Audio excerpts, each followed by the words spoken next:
Mga guys, ito na yung prito natin ano, no? So, yun, luto na yung pritong manok natin, no? So, napakasarap talaga. So, pag sawa ka na sa adobo, ito lang gagawin mo, no? Kasunod natin dito yung pakbit, no? Ayan, papakbit tayo. So, mas masarap to pare sa pakbit, yung pritong manok. Ayan. So, ilagay na natin dito. Ayan. Ayan ang gagawin nyo, no? Pag pakbit kayo, pritong manok yung pares yun. Sawa na tayo sa adobo, no? So, medyo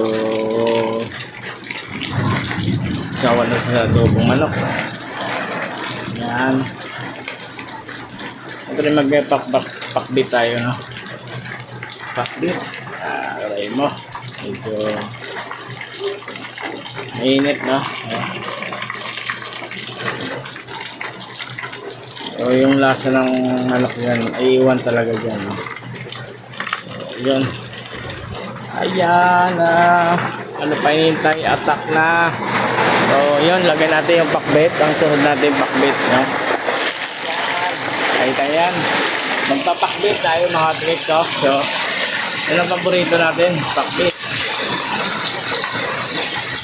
So, sinamahilig yung mga, dyan, mga tricks natin dyan, no? Ayan. So, itong manok with pakbit, no? So, lagyan natin ng bitsin, siyempre. Patis. May ligtas sa patis, no?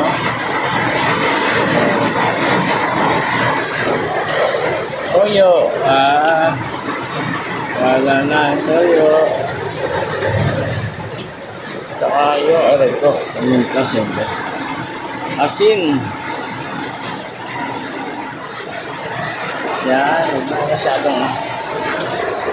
Siyempre may paminta tayo. Paminta.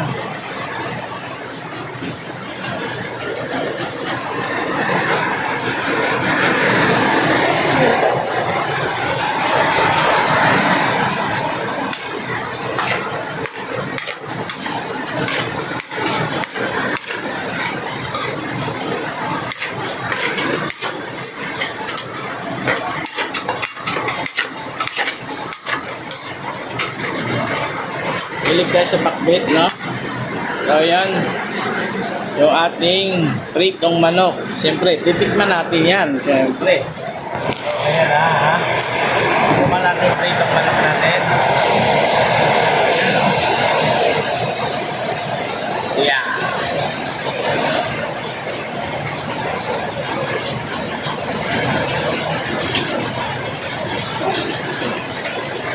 Look.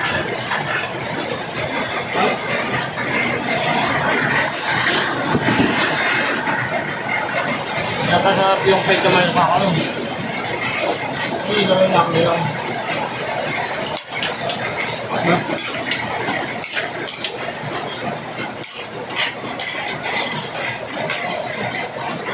So, malilig ng pakbit dyan, ha?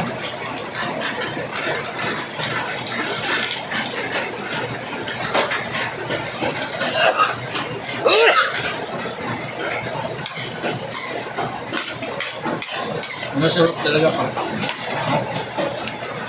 Salamat. Okay.